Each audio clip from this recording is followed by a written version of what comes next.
Look, we've always had older people, and many of us have been blessed to have parents that lived a long time. But bottom line is that we are now hacking longevity. And what I mean by that is there's no storyline for us to follow. Even as you and I were prepping for our discussion today, if you think about from 0 to about 65, you've got people that tell you how to dress, where to go to school, jobs, supervisors, parents, coaches, all kinds of things. You get to 65, no more narrative for you. Maybe there's a retirement party, or you're paying for other people's parties. And sadly, the party that is for you, you're there, but you're lying down, if you get my drift. So that longer period of life, there's really no guidepost.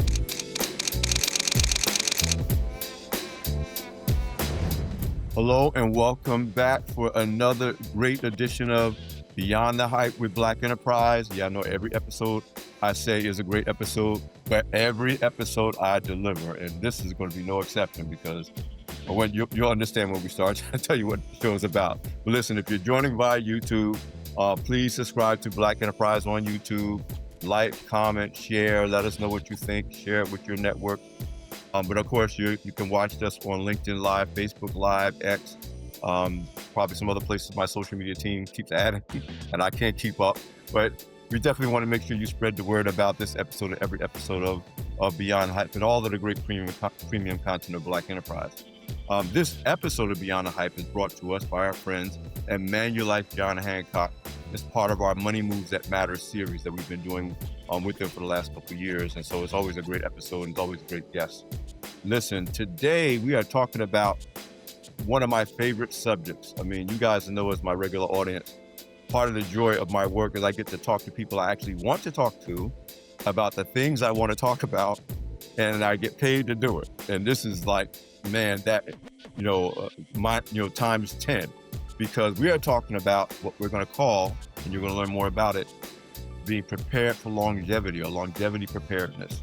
And you guys know this is a personal topic for me as someone who has been thinking about this since my early 40s, and we'll get into the conversation. But my guest today, I can't think of who would be the better person, anybody better to talk about this topic, and that's Dr. Joe Coughlin, Director of the AgeLab at the Massachusetts Institute of Technology, better known by most people as MIT.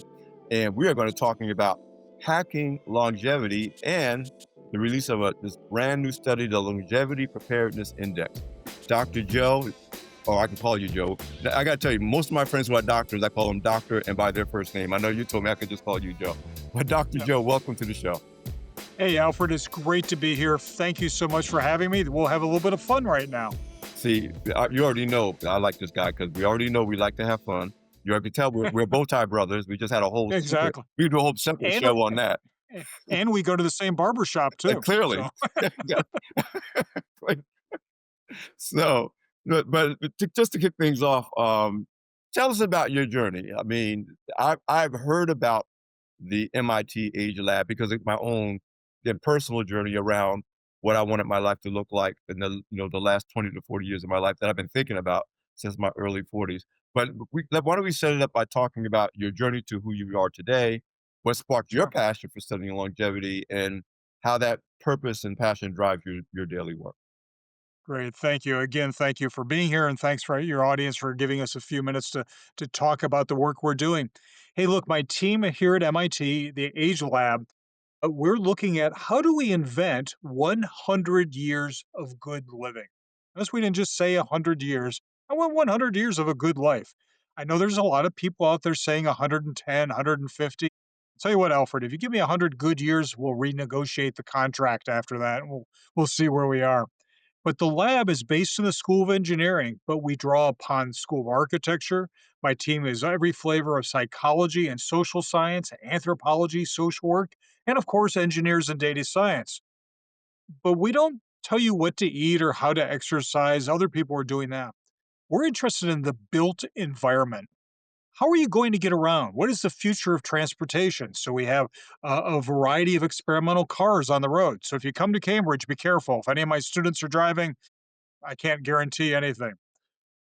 What is the future of the home? Is the home simply a place to live? Or we believe it's going to be a platform of services enabled by the Internet of Things and various smart devices.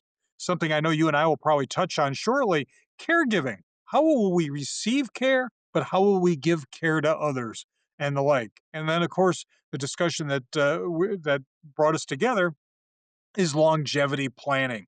So not necessarily following doctor's orders or how much you save or making sure you eat well, but now that you're living longer, how will you live better and are you prepared to do so?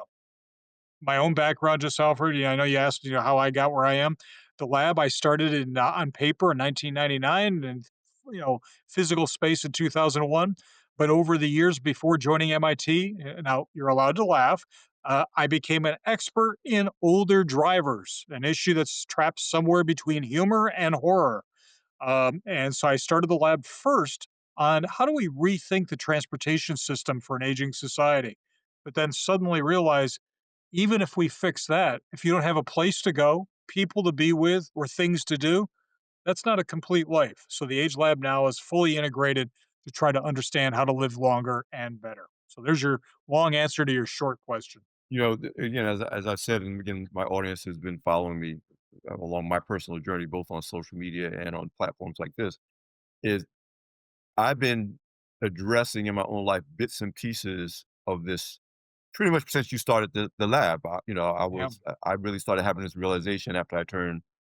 I specifically remember being like 42, and I was always into health and fitness, but my motivation was how do I extend my life, and when I say economically too, because I had been ended a first marriage, and I was trying to think of what I'm gonna need to extend my earning years to kind of compensate for the financial, setbacks that was part of that transition. And so my first thing was like, I need to extend my earning years. That means I gotta be as healthy for as long as I can. That led to, oh, I want to live longer and more productive. My doctor told me it was like, it's not about how long you live, it's what kind of shape are you in when you get there? What's the quality of life? Will you want to still be alive? My doctor's around the same age as we are, so he had that conversation with me. Then it became about, well, suppose you get everything you want and you are actually healthy and robust. You're not going to age out of your mortgage. You're not going to age out of. They're not going to give you a pass. Every life is still going to cost. And so at the beginning, it was like you said, retirement planning, um, living healthy, and over time, and that's why I get to talk to you about this is really great timing in a whole lot of ways. I came to a conclusion independently that retirement planning doesn't cover it.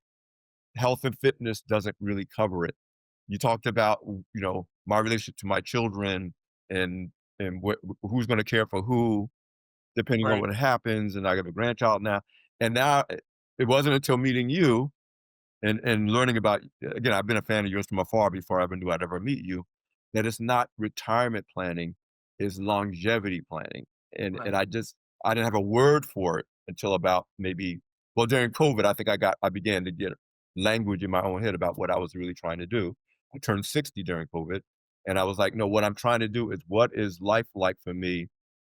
And my goal was a 100-year goal. I was like, Yeah. "I'm going to pray for another 4 decades.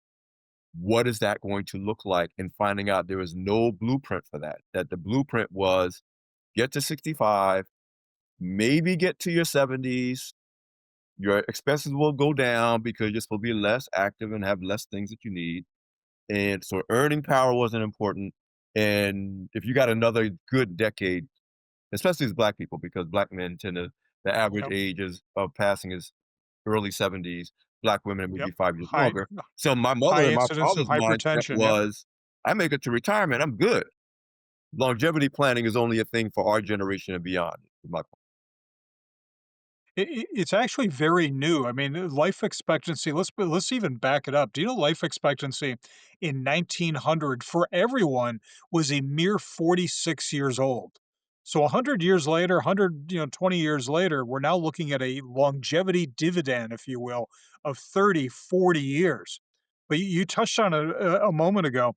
We don't want just years. The geeks that do research call it qualities, quality life years, or increasingly you're hearing the phrase health span. So really it's what you're talking about. And I think what our audience probably wants to know more about is Frankly, how do I start thinking about and preparing for quality years, not just more time?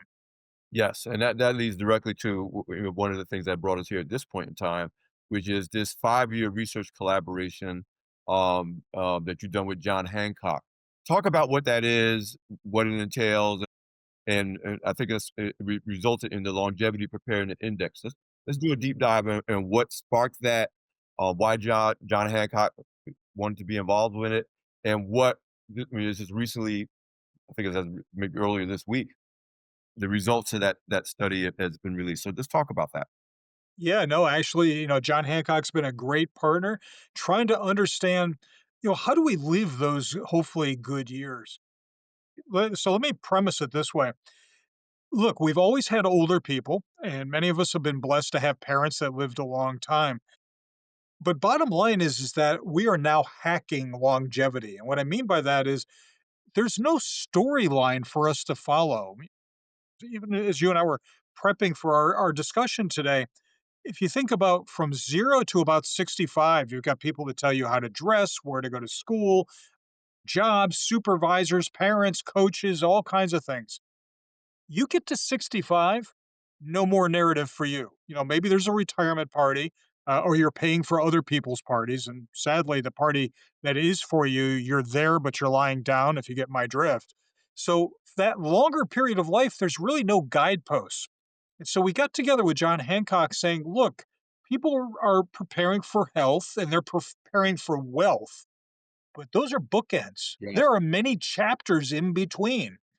And so the Longevity Preparedness Index looks at the practical things that we are doing in life. So I just kind of rattle off the domains, if you will, not in any particular order. So first, let's start with health. That's the most important thing, of course. The old adage: if you have health, you have everything. But are you taking care of yourself, not just physically, but mentally, cognitively, and like, are you eating well? Are you exercising? Things like that. But then there's another part that a lot of people take for granted. What's in your social portfolio? We worry about retirement portfolios, but are you socially connected? Alfred, you've probably seen the number as I have. Do you know that being lonely has the physical health impact of smoking 11 to 15 cigarettes per day, according to a study done a number of years ago? Yes. And so start asking yourself, who's in my social portfolio? And we can dive into that in a minute, but people rarely think about that. They just think their friends are going to be always there or they're going to be doing other things. How about transitions? Retirement is a huge life transition, but retirement's many different things along that, 10, 15, 20-year plus that you may be retired. So, just the obvious on retirement. On Friday, let's say you're, a researcher, teacher at MIT, you retire on Friday at 5 o'clock, you wake up bright and early on Monday morning, you are, and that's the problem. It's part of identity, it's part of role. And what we find in our research is that, particularly men, we're really bad at this. Is that, we'll fill in on Monday morning, well, I was a professor, I was a researcher, whatever it is. But after about 5 years, maybe even less, we start turning to our significant other and we go, what do we do? And basically, unfortunately, most women say, I don't know what you do, but I'm no longer doing it with you. And that's why we have the highest divorce rate in the world is amongst the 50 plus. How, how about caregiving is another dimension? How will you receive care? How will you give care? All of us who become adult children or carers of our partners and spouses, we're making this up as we go along. There's no training or anything like that. Finance, can't leave that out, of course. You've got, finance is like electricity. You can't do anything without it. On the other hand, like electricity, if you don't have life planned or prepared for, frankly, you can have all the money in the world and it doesn't take you very far. How about, the most important number I would suggest to you in your own an older age is not your cholesterol, your body mass index, not even what's in your savings account, is your zip code. Your zip code can predict everything. Everything from your own longevity to the people that you hang out with, the activities that you want to go to, and by the way, access to the things you love as well as access to the things you need. Home, is your home sufficient? Does it have 3 different stories and your knees are giving out? Is the bathroom too small to get a walker or a wheelchair through? Should you have to use that? How prepared is your home to support you? And then the last one is, this is perhaps one of my favorites, Alfred. What are you gonna be doing on any given Tuesday at 10:30 in retirement? What are your activities, if you will? So, if you ask people what they're gonna do in retirement, regardless of income, ultra high net worth that have got yachts off the Greek islands, or just the regular Joe who just retired off a job working on the street, they're gonna give you the same damn answers. You know what the answers are? Well, I'm gonna travel. It's like, okay, the data show that even the ultra high net worth only travel about a month a year, believe it or not, after the first 18 months of retirement. I'm going to spend so much time with family. By the way, we found that COVID demonstrated that your family, usually your significant other, got tired of seeing you significantly 24/7 around the house. And then third, there's so many things I got to do. I've put off for years. I want to do it now. Well, also like COVID, we found that painting the spare bedroom, you can only do that 2 or 3 times to fill your days. And so the Longevity Preparedness Index takes all those different dimensions and asks people, not are you planning, not do you have an idea, but are you aware that these are things you need to think about? Have you given it attention? But here's the big one, Alfred. Have you begun putting into place before retirement those things so that when you wake up Monday morning after retiring on Friday, it's not like, um, well, I always wanted to do that, but I don't know where to start. No, like saving and health, you should start years earlier. I'm glad you said that because, so much of like, I tell people I'm in this journey in real time because I'm part of the first generation that even had to ask these questions. I said, Yes. "But this is not a conversation for 50-year-olds and up.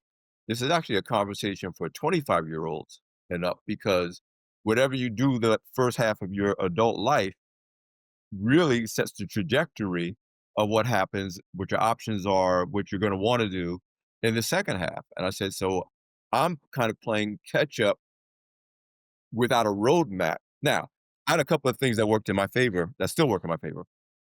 There are certain members of the 2 or 3 generations before us that accidentally kind of got the right factors in line. I'm gonna speak to both my father and my grandfather, who based on most of the social measures, Black, in case of actually both of them, born in segregation, born Yep. in poor or lower middle. I guess my father could be considered lower middle class, but my grandfather, who was an orphan, definitely was born poor. He was born in High stress 1910. environments. Yeah, he was born in 1910.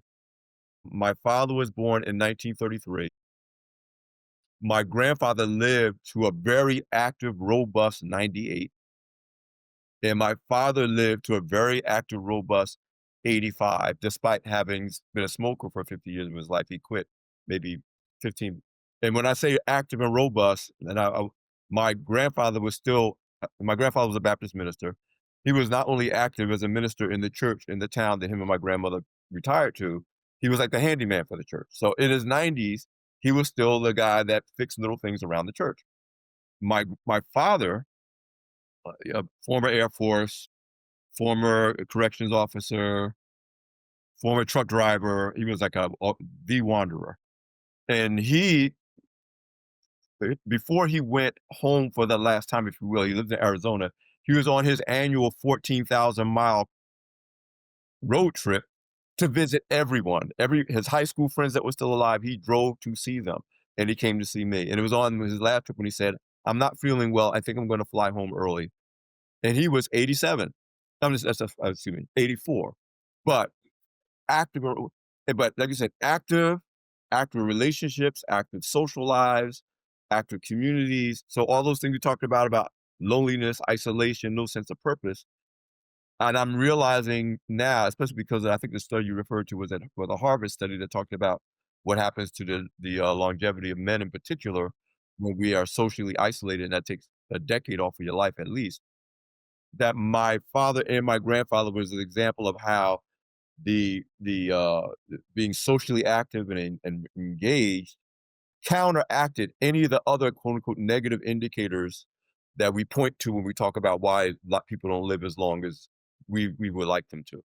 We should tease out some of the things you were telling because, the best education in the world are stories. And I want to pick on the one that you mentioned about your grandfather. I believe you said was a Baptist minister.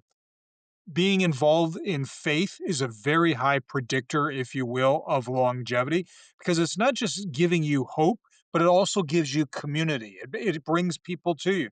Being a handyman, filling in those gaps of time overall, having things to do, having faith, having community, very big deal.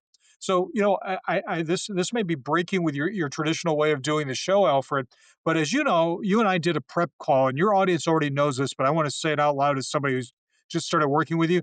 You're a wicked cool guy because in preparation for this call, you and I kind of shared some personal notes. You and I will be effectively the first to retire if we retire at all in the classic sense. And there's an awful lot of people out there that never retired or have no parent that ever showed them what retirement is supposed to be.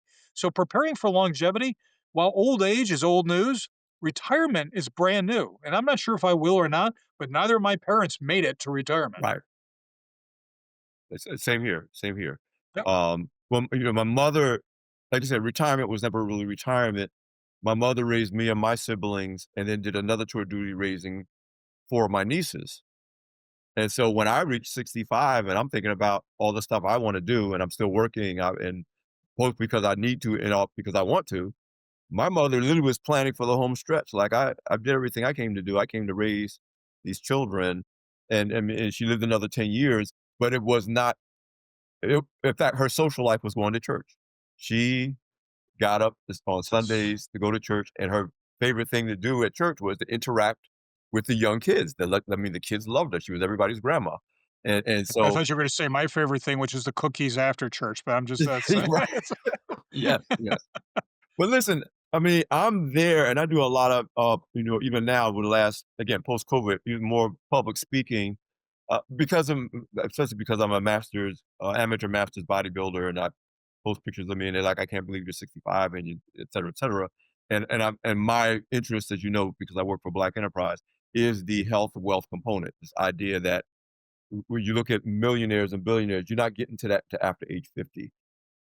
Whatever your mastery is, that's gonna get you to pay the most you're gonna get paid to do whatever it is that you do, happens after 50, but we live in a very youth obsessive society, and often we don't appreciate that your best living, if you plan for it, really should be after 50. So I spend a lot of time talking about that as a both for Black Enterprise and as a public speaker, and speaking at conferences, this whole health and wealth conversation. But I deeply appreciate that this is way more than how much money you're making at 55, and how many push-ups you can do at 55. I mean, all those things you brought about, you're talking about building a lifestyle. And I have to say, while there are people who say that they admire and respect what I do, and they're inspired to do their workout or whatever, they're still stuck in this idea of a retirement mindset. And so even just because you recognize there's a new thing on the horizon, it doesn't automatically trigger kind of change habits and approaches to living your life. So talk to me about what can we do, and us having this conversation on the show as part of it, to begin shifting people from a retirement mindset um, to a preparedness mindset, answering that question that I began to ask myself when I was in my early 40s. What is the last 20 years of my life going to look like when it, and now I'm actually, I agree with your 100-year plan. It really should be the second half of your life. Halftime is not 35 or 40, halftime is 50. And there's a lot of opportunity and challenges that you need to prepare for. But it's about longevity preparedness, not just retirement planning. And by the way, the first way to start, you've already done it by asking the question, which is, how do I want to live in older age? So, humor me for a little bit. Let's do some math with the audience. I want you to imagine from 0 to 21 years old, or from birth to, as I like to say, legal drinking age, 21, believe it or not, is about 8,000 days. From 21 to 46, 47, what most people would say, that's midlife crisis, is about, believe it or not, another 8,000 days. From 46, 47 to 65, that almost Newtonian law of physics of retirement, is 8,000 days. But Alfred, did you know that the fastest growing part of the population worldwide, not just the US, is 85 plus, and 65 to 85 and change is another 8,000 days. So if we take 0 to 21 and we gently move that off to the side and call that childhood or something, we're now talking about what we currently call retirement is one third of your adult life. I want the audience to think about the changes, the dynamics, the transitions that happen in all those other 8,000 days. And they think that 65 plus is either going to be a trip to Disney or a trip to the hospital. There's going to be a lot of stuff going in there. We have this mindset of retirement being somewhere between cruises and crutches. And yet there's a lot more dynamic in there. So the first thing is understand it's a lot of time. Secondly, it is a conscious decision to decide how you want to design that life. As we said a moment ago, every other of those part of those 8,000 days were pretty well described. You had people telling you what to eat, what to drink, what to dress, what car to buy, everything else. 65 now, and this is a fun part and the scary part, it's about you. And so, the Longevity Preparedness Index, as you noted, just came out last week. And, we've got the scorecard. And it's not about the scorecard, but I'll give you what the numbers are. You could score 0, not prepared at all, or 100, you're an A student. Between us, nobody liked that kid anyway. But all right, 100%. By the way, no one got 100%. The national average was a 60. So even if I curve it, it's still a D. Mm. And so if you look at those different areas, 56 for healthcare, social is 69. By the way, women did better. And if I may be so bold, and please push back, if I may be so bold, Black women in general do better because sadly they are more often likely to be living on their own. They know that if they don't prepare, there's nobody else that's going to be helping them. So they're a little bit more, shall we say, sharper on doing that. Transition planning, 61. I mean, listen to these scores. Finance, 64. Although I have to tell you, people who did have a financial advisor did better, but that's not just because they had more money. They had a coach. They had somebody to prod them to think about what's going on. Home, 56. Community was the high score, 70. Apparently, everybody thinks where they live is great. But here's something I want you to think about that really was disturbing. Rosalind Carter years ago was quoted as saying, at some point in life, all of us will either be providing care or receiving care. And did you know that caregiving was the lowest score, scoring a low 42 in terms of thinking about it, understanding what it would take, and then actually taking action? And so those scores show that we are woefully not prepared. Now, I don't want to end the conversation by saying America fails with a D. That's not the point of the Longevity Preparedness Index. Alfred, we want this to be a moment of measurement, but the beginning of a movement to start realizing that longevity is an opportunity to design your life going forward. And these are just simply the dimensions that we need to think about. I want to stick a pin in at one point without us having to dwell too deeply on it. The whole idea of caregiving being the weakest space, and I can say again personally, I score high, especially with a lot of the changes I've made coming out of COVID, because COVID was a wake up call in so many ways, for many people and certainly for me. But I didn't realize that how little thinking I had given to this idea of caregiving on either side of the equation until, coming out of COVID, I've been living alone. My most recent marriage ended as COVID was beginning. And so for the first time in a very, very long time, I live alone because my children are all adults and they're all on their own. And like I said, in a way, it's a great time because it's all about me and I get, to do things. But one of my daughters had this realization because I was just coming out of COVID. I was doing a lot of traveling. I go to Chicago a lot. And one of my daughters said, "Dad, you need to tell us where you're going, when you're going, and where you're going." And I'm grown. What are you talking about? And I mean, I feel as good. In fact, I'm healthier, measurably healthier at 65 than I was at 35 for a whole bunch of reasons. Okay. So I'm thinking, no, what are you talking about? I'm fine. I'm fine. And she says, all it takes is one slip and you fall down the stairs and you're not near your phone or we wouldn't know. We wouldn't know that you're in town, out of town. And for the first time, I thought, because I live in a house that's 3 levels and I run up and down the Sure. stairs, but I'm here alone. And it took me It was literally a splash of cold water in my face to say, "No, when you go out of town, text at least one of the kids and say, 'I'm going out of town. Here's where I'll be, and here's where I'll get back.'" Because and, and sadly, and like I said, we don't wanna make this a downer episode, but I have at least one friend who was apparently healthy, had an accident in their home, lived alone, nobody and it was days before they realized this person that was apparently fine, but was not again, we talk about social isolation and the quality of relationships. Part of that is somebody misses you like immediately when you don't show up someplace or where they don't hear And from but you. and again, let's not bring the audience down, but I'll give you a real example. You and I are about the same age, so we both know who Gene Hackman is and the like. But there's Gene Hackman who had a wife who loved him, was retiring in Santa Fe, a retirement destination, Nirvana, and apparently was worth about $80 million. So he had somebody in the home. He had money. Yes, he had Alzheimer's, but they had no background. They had no infrastructure to support them if something went wrong. And I think longevity preparedness is about building that infrastructure, social, community, housing, transportation. Alfred, one of my, yeah, as you know, my background was originally in transportation. Most people don't realize that the second largest cost in retirement, first is housing, second is transportation, third is healthcare. So if you don't drive in most parts of the country, you don't get out. 70% of the 50 plus live in suburban and rural areas where there is no alternatives. So it really is about people being able to check in on you and having the supports you need as you live longer. Yeah, people are being able to get to you and your ability to get out. And again, I learned that statistic that transportation was number 2 because you couldn't have told me healthcare wasn't number 1.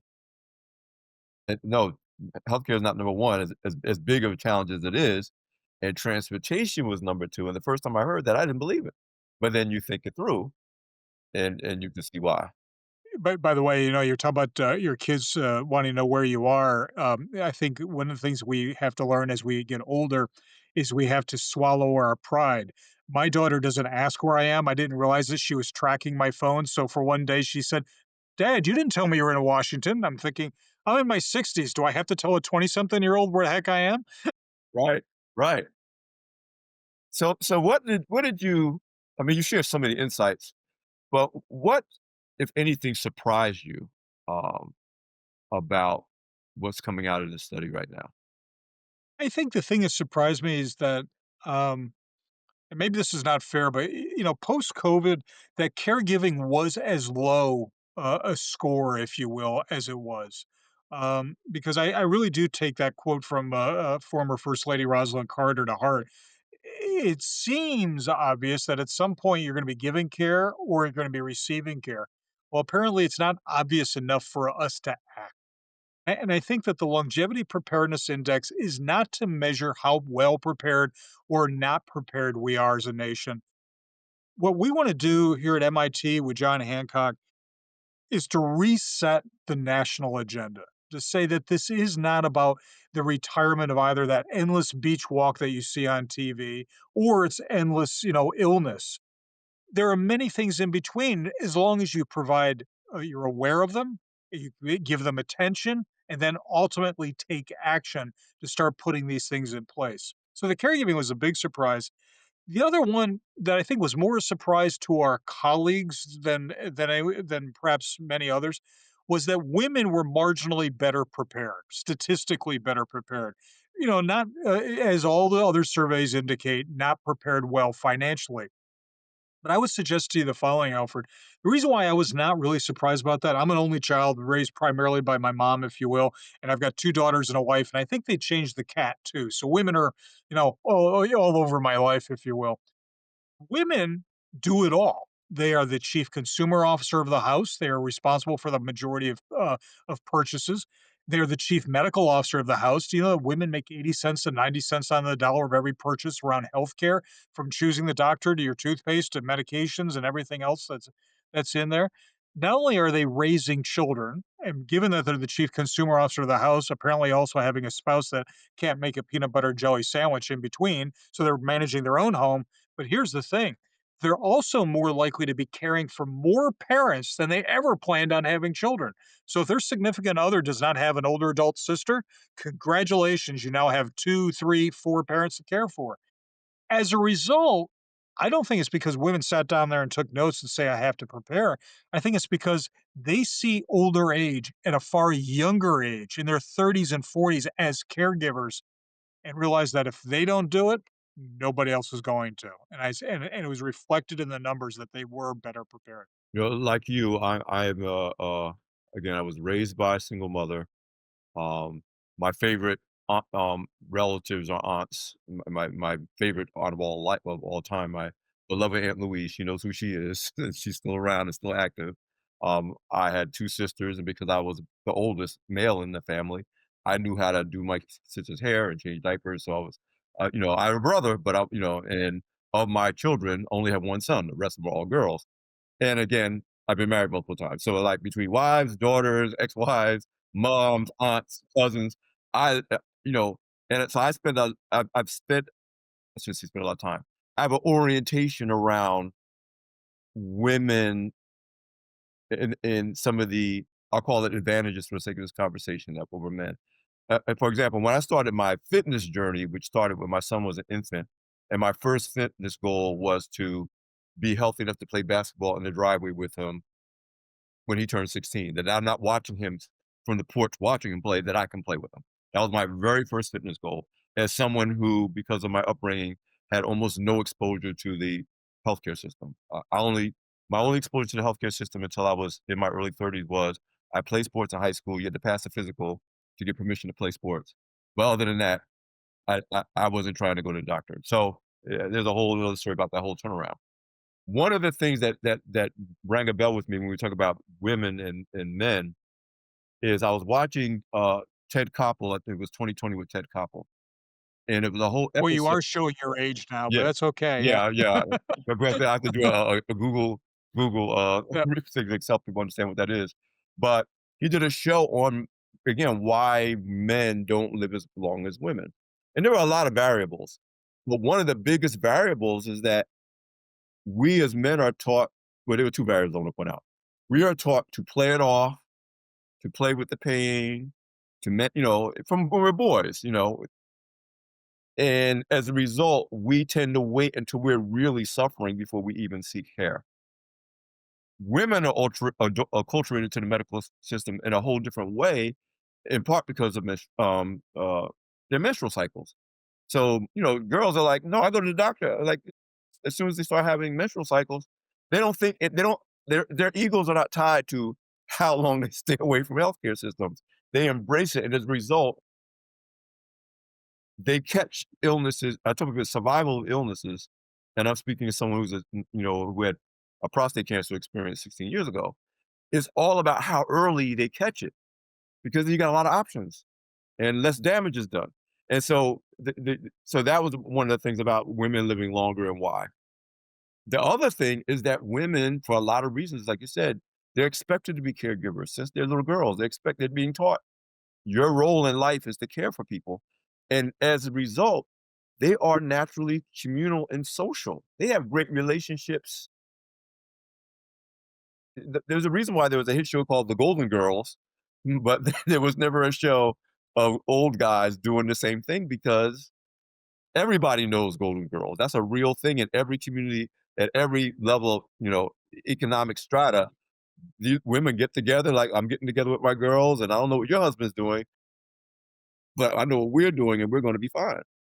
So in fact, just to reinforce that, anyone who travels to an airport or goes on a cruise or whatever, you will see, and the statistics prove it out, an overwhelming number of women either traveling alone with a girlfriend, sister, or their daughter, or girlfriends from high school or college from many decades ago, even if they're still married, because the guy that's sat down on the couch apparently doesn't want to get off the couch. One of the things that we find in the research we've done here is that women are particularly aggressive about retirement. Although they see it as a time to rest because they've done so much, they also see it as a time for me. That, I've raised kids, I've run a household, I've worked for a living, I provided care to, typically him and the parents or whatever. Now, retirement is about me. In fact, think you and I chatted about this. Do you know one of the top groups that are forming new businesses are women over the age of 50? In fact, I think statistically, you and I were talking about the fact also that Black women, for instance, are one of the number one entrepreneurs out there, creating service enterprises, employing one, two, three, five people, largely not just because of income, but they want control of their own life and they also want to have the freedom to finally do something for themselves. Short, Alfred, I have to tell you, I've seen the job of women from my mother to my wife to my daughters. I've seen that job. I couldn't do it, and I don't want it. Right, right. Yeah, we got I could have a whole other conversation with my daughters alone and the things that they do, and I'm like, "Woo, that's a lot of work." But they yeah, I'm totally with you on that.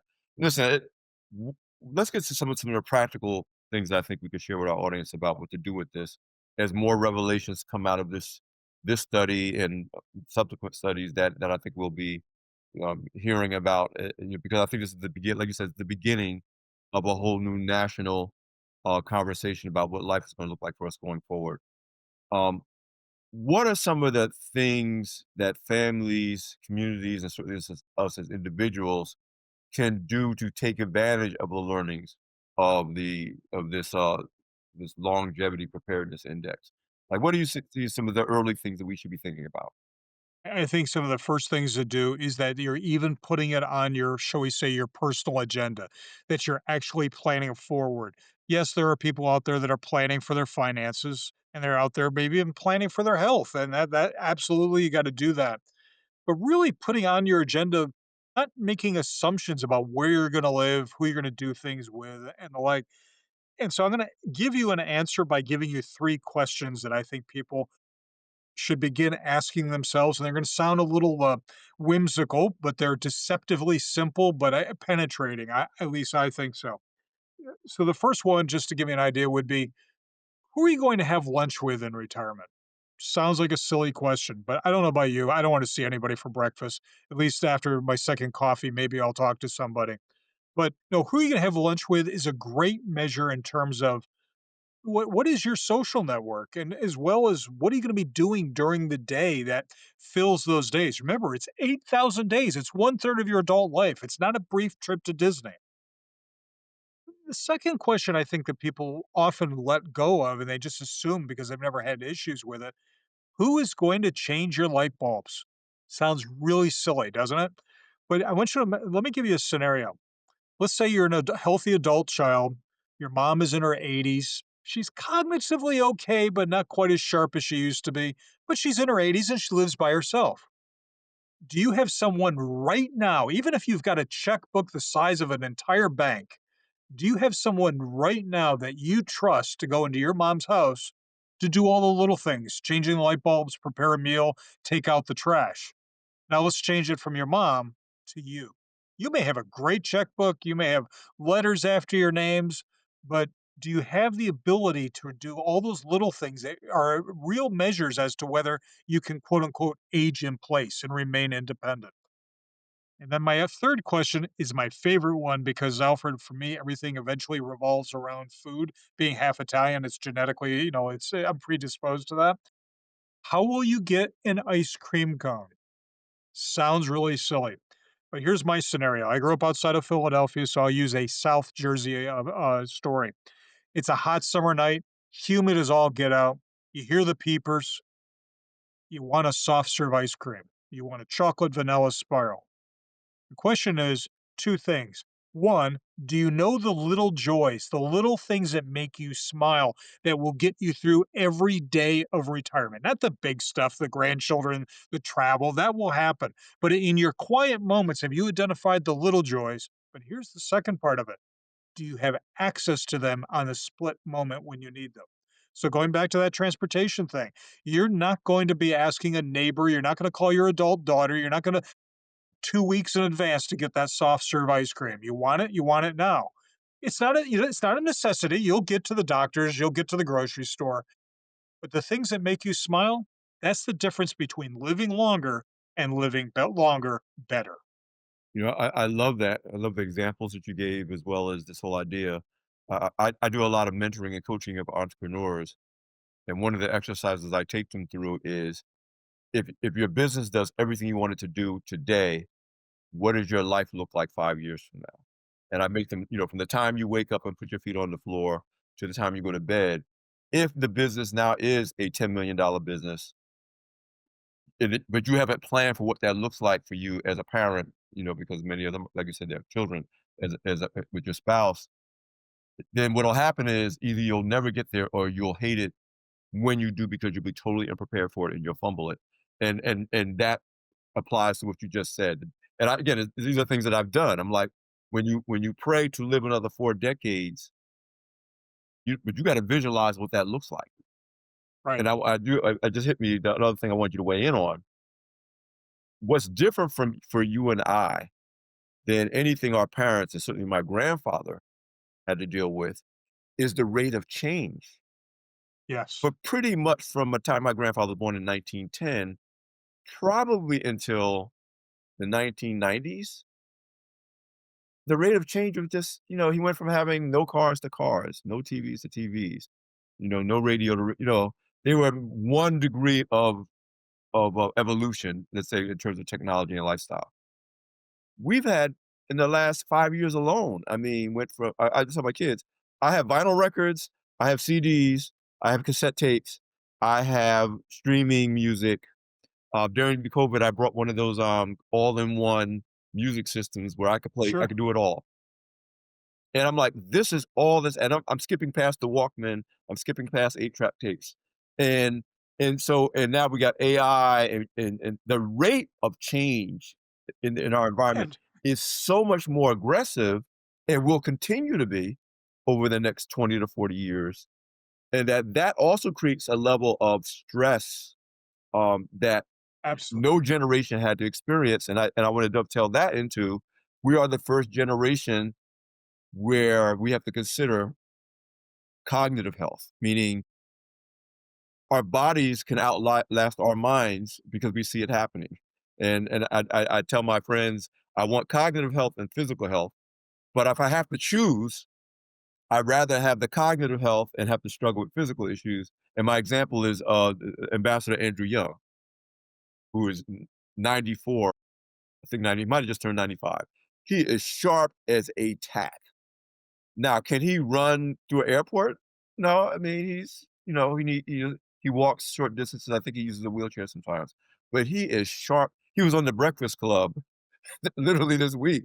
Um, and I'm like, he's 94 years old going on a show that's targeting, you know, young hip hop, but and I like, if I have to choose, but I'm just saying all the same. You talk about the rate of change, the pressure on your cognitive health, your mental health, that you're dealing with things that people simply didn't live long enough. Their minds never outlasted their bodies. It was mostly the other way around.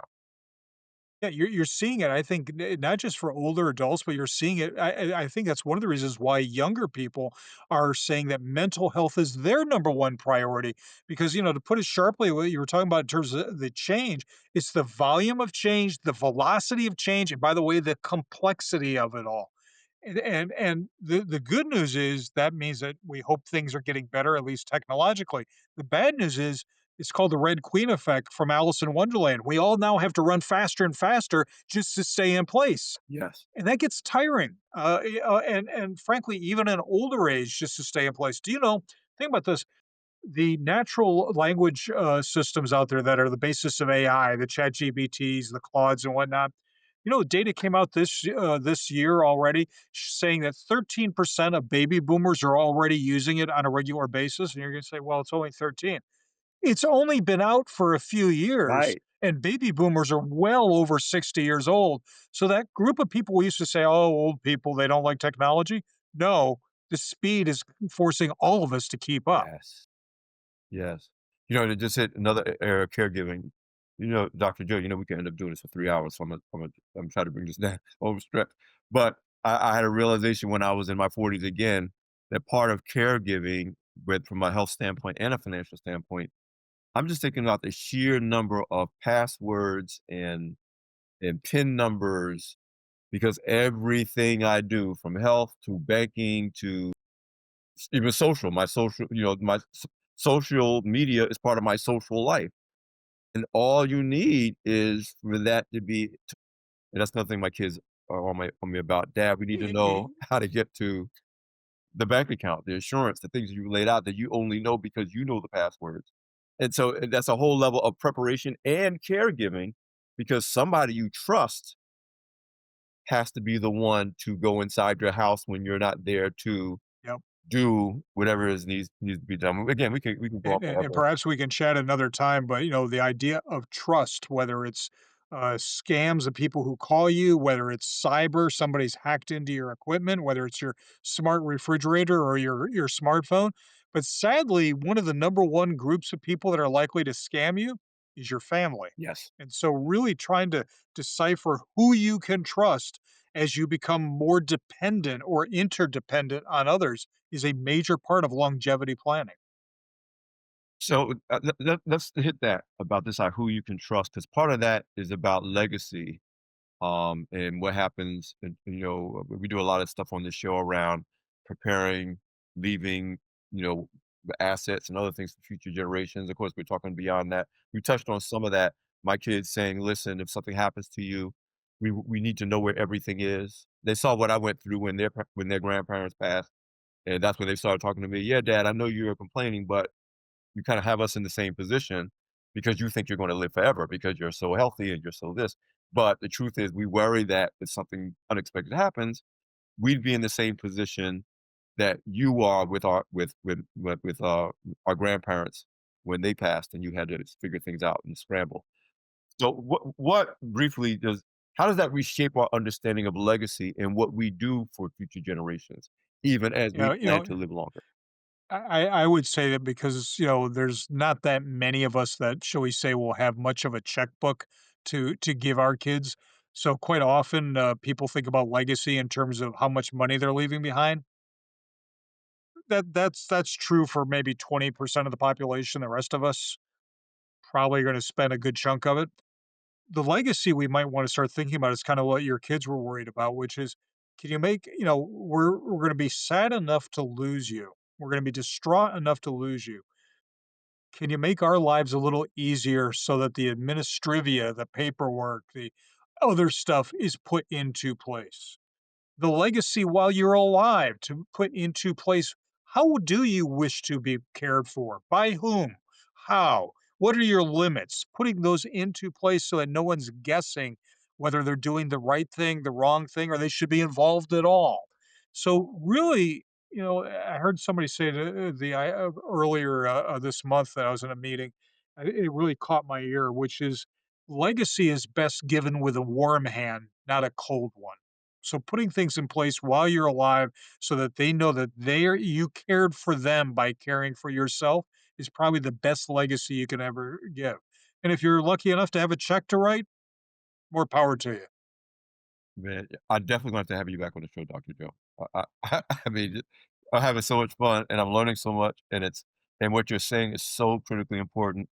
And the sense of joy that I sense in your doing this work, it means something to me. I mean, I always ask my show guests as the show is wrapping up, what keeps them grounded, how do they do self care, what does Joe do for Joe? Um, I'm sensing a big part of what you do for Joe is your work, but what do you do for Joe to make sure, Joe's taking care of I Joe? Look, I am very lucky, very spoiled that I've got an amazing team that I work with, and I genuinely enjoy what I'm doing. Not everyone has that pleasure. Most of us have a job to pay for the rent and put food on the table. I'm spoiled that way. But for Joe, yeah, it's my family, especially my wife Emily. But the big thing is, I love to cook. I also love the wine that I pour while I'm cooking, and I love to garden. So those are my, shall we say, two Zen places to kind of just zone out and, either be outside or be inside with a good meal. Well, you and I are both similarly spoiled. I tell people if I know the story of my career, I didn't plan it this way. It came out way better. I mean, I do not have a journalism degree for starters. I mean, I didn't know until I was 3/5 of the way through college that this is what I wanted to do, but I can go forever about that. But the other thing I'm going to say, I'm going to speak for you, that I made up my mind when I hit my 50s. Fun, but I said, whatever it's going to be, if I'm not having fun doing it, I'm not doing what I'm supposed to be doing. That that I should have a sense. And even when it's not going to be an easy day, one of my mentees, when I was telling him how much I was love my career, and I said I knew I picked the right career when on a bad day, and I knew it was going to be a bad day based on how the day ended yesterday when I left the office. I know what I'm going to go back to is going to be a bad day, and I still want to go. And I said, if And, you could and find that sense of joy in the things that you do that's not driven by outside circumstances, but is internally driven, you have hit the jackpot. Do that until that's not there anymore, and then find the next one that makes you feel that way. my mom only had an 8th grade education, but her comment to me was is whatever you choose to do, have fun doing it. Even if you're being a ditch digger, have fun doing it and be the best darn ditch digger you can be. Well, your mother and my mother might have crossed paths or something like that. There you go. Very, very similar, very similar. Yeah, Listen, what's the best way my audience can follow up on, the Longevity Preparedness Index? Obviously getting a lot of media attention, so hopefully my absolutely. audience So has seen it. johnhancock.com has got a great Mhm. link with a really awesome report that we helped them put together with the data to see where everyone is. But also, please visit the AgeLab website, which is agelab.mit.edu, to see all the other things we're doing in transportation and the like. And frankly, even on my LinkedIn page, Dr. Joe Coughlin on LinkedIn, that's where I post all my, shall we say, as George Carlin once said, my brain droppings. I love it, I love it, and I love that George Carlin reference too. One of the all-time greats. Brilliant, Great brilliant. seeing you, Alfred. Thank you. No, thank you, Joe. Thanks for being on the show. Listen, everybody, yet I know I brag every episode. Another great episode. I don't know. I was born for this. I was born for this. Another great episode of Beyond the Hype. Listen, remember to subscribe to Black Enterprise on YouTube, for Beyond the Hype and all of our other premium video podcast series and other premium content. Follow us on all the socials, Black Enterprise Women, Black Enterprise Men, Black Enterprise Global, all of that. Thank you for listening. Thank you again to Manulife John Hancock for being our sponsor for this particular episode and our Money Moves That Matter series. And thank you again, Dr. Joe Coughlin, for being a guest on the show. Thank you. Okay, guys, that's it. Take care, and we will see you next time.